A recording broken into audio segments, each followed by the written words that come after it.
Hello, good morning.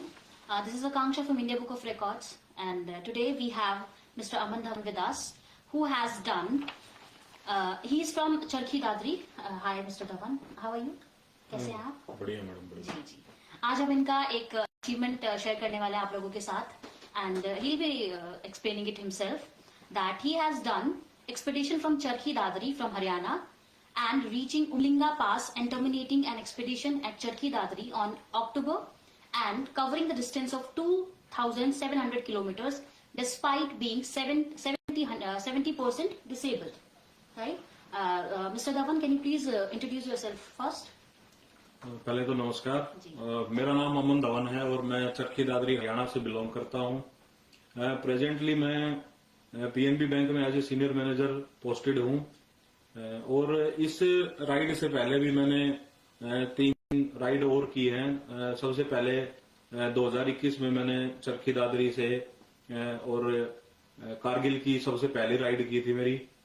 उसके बाद चरखी दादरी से मैं गया था काठमांडू नेपाल और उसके बाद फिर नेक्स्ट राइड थी मेरी चरखी दादरी से दारचा ब्रिज की। और अभी फिलहाल ये जो मेरी लेटेस्ट राइड थी ये थी चरखी दादरी से और उमलिंगला, जो कि है वर्ल्ड्स हाईएस्ट मोटरेबल पास। इसकी हाइट है 19,024 फुट। तो ये लेटेस्ट मेरी एक राइड थी और ये सभी राइड मैंने अपनी रेट्रोफिटेड बाइक है जो कि एक हैंडीकैप लोगों के लिए स्पेशली डिजाइंड होती है। जिसमें स्पोर्ट व्हील्स होते हैं, स्पोर्ट्स व्हील होते हैं। तो उससे मैंने ये अपनी सारी राइड्स कंप्लीट की हैं। और आपको इंस्पिरेशन कहाँ से आपने स्टार्ट किया ये कि मुझे ये एक्सपीडिशंस करनी है, और आपने कैसे ये स्टार्ट किया, कैसे थॉट आया आपको?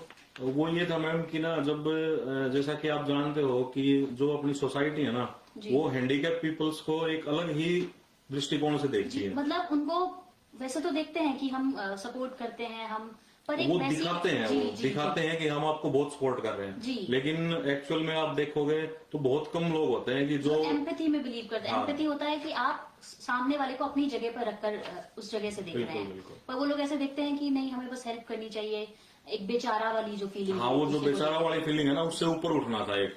जी बिल्कुल। तो ये था कि जैसे घूमने का शौक तो पहले भी था, लेकिन लिमिटेड मूवमेंट के कारण ज्यादा इधर उधर कहीं जा नहीं पाते थे। तो उसके बाद एक दिल्ली का एक ग्रुप है, उसको मैंने फेसबुक पे देखा था, तो उनके यहाँ से भी मेरे को इंस्पिरेशन मिली कि भाई जब ये सब जा रहे हैं तो हम भी जा सकते हैं।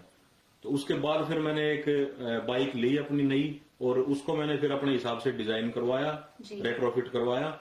उसके बाद फिर मैं अभी जैसे मैंने बताया कि 3-4 राइड में कर चुका हूँ। And you have been travelling alone, आप अकेले ही जाते हैं? अभी ये मेरी राइड जो लास्ट की 2 थी, चरखी दादरी से दारचा और चरखी दादरी से उमलिंगला, ये मेरी सोलो राइड थी जी। मैं अकेला गया था इनको। तो आपने कैसे माइंड सेटअप किया कि आप अकेले जाएंगे, अब किसी का हेल्प नहीं चाहिए, किसी का सपोर्ट नहीं है, या किसी के साथ कंपनी में नहीं जाना है? उसके कई फैक्टर्स हैं। अब जैसे एक हमें अभी डिस्कस किया है कि हमें दुनिया को ये दिखाना है कि हम अकेले भी सब कुछ कर सकते हैं। जी बिल्कुल। ठीक है। दूसरी बात ये थी कि मैं खुद का पोटेंशियल देखना चाह रहा था कि भाई मैं अकेला बिना किसी की मदद के क्या क्या कर सकता हूँ। ओके। तो ये मेन मोटिवेशन थी कि भाई एक बार खुद भी ट्रेवल करके देखना चाहिए। दूसरी फिर आप लोकेशंस वगैरह और भाई आपकी टाइमिंग ना, आप अकेले होते हो तो अपने अकॉर्डिंग आप चूज कर सकते हो कि भाई इस टाइम हमें यहाँ पहुंचना है, इस टाइम हमें यहाँ से निकलना है।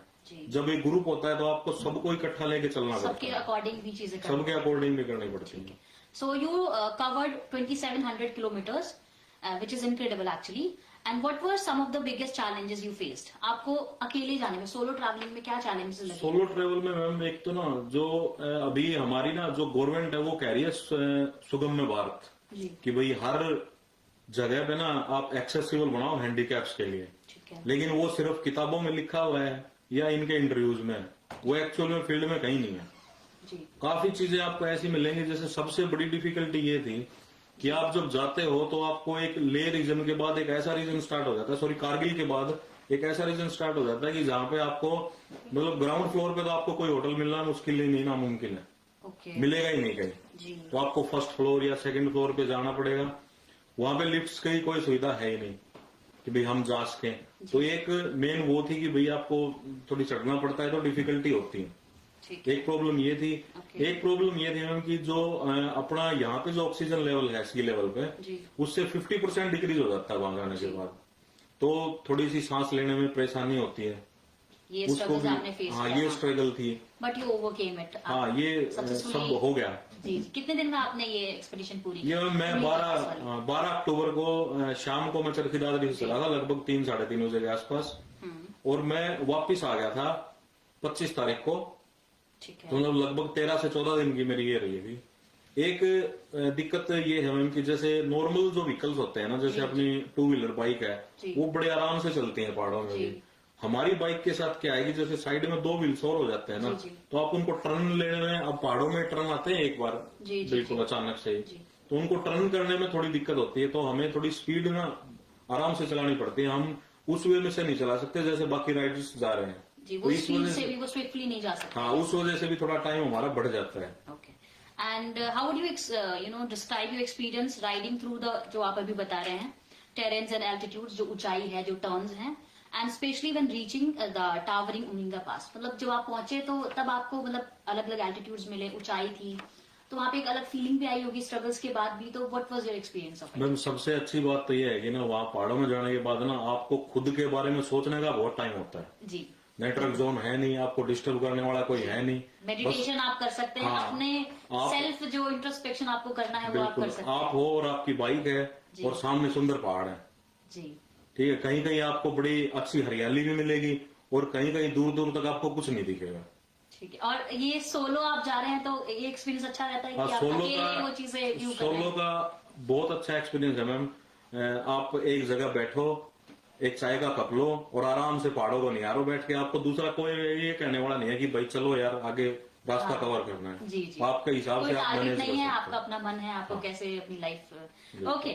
सो being an IPR achiever is a huge honour, क्योंकि आपको ये ऑनर मिला है।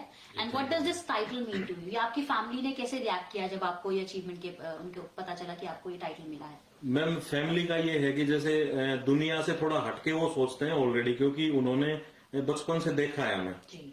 लेकिन उनको भी थोड़ा सा मन में हेजिटेशन होती है जब हम अपनी बाइक लेके बाहर की तरफ चलते हैं। जी। कैसे जाएगा, कहाँ रहेगा, कोई सुविधा नहीं मिलेगी, अकेला परेशान हो जाएगा। लेकिन जब मैं कंप्लीट करके आया तो मेरे मदर फादर बिल्कुल, जैसे मैं पहुंचा था तो बाहर ही बैठे थे लकीली, और उन्होंने ये देखा कि भाई अपना अच्छे से करके और बड़े अच्छे तरीके से वापस आ गए। बिल्कुल ठीक से सही टाइम पे आप सब कुछ अच्छे से करके वापस आ गए। हाँ, सब कुछ अच्छे से करके आ गए। उसके बाद मैंने जैसे मैं रिकॉर्ड बनाने के बाद इसकी डॉक्यूमेंटेशन करवाना चाह रहा था, जी, जी। ताकि मेरे जैसे लोग और भी देखें इसको। जी जी, उनको भी इंस्पायरिंग फील होना हाँ, चाहिए। तो फिर मैंने जैसे अप्लाई किया, तो जब मेरा ये अप्रूव हो गया तो मैंने घर पे बताया कि ऐसे ऐसे मेरे को जो मैंने राइड की थी उसके लिए मेरे को एक अवार्ड मिल रहा है। तो वो बहुत खुश थे।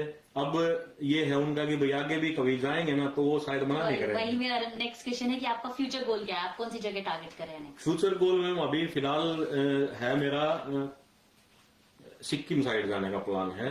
दार्जिलिंग होते हुए गैंगटॉक वगैरह, गुड़सागर लेक है मेरा नेक्स्ट टारगेट, वहां जाने का है। Okay. And last question is what would be your one message to the audience? जो लोग आपको देख रहे हैं उनके लिए एक मैसेज आप क्या देना चाहेंगे? मैसेज मेरा सबको यही है मैम कि जो अगर कोई मेरी तरह डिसेबल लोग देख रहे हैं जी, तो उनके लिए मेरा मैसेज ये है कि दुनिया जाओ बाढ़ में। हरियाणा में कहावत है बड़ी सिंपल सी, दुनिया जाओ बाढ़ में। जो आपका मन कर रहा है ना वो आप करो। जी। जब मैं चरखी दादरी से उमलिंगला जा सकता हूँ 2700 किलोमीटर, तो आप भी जा सकते हो। जी।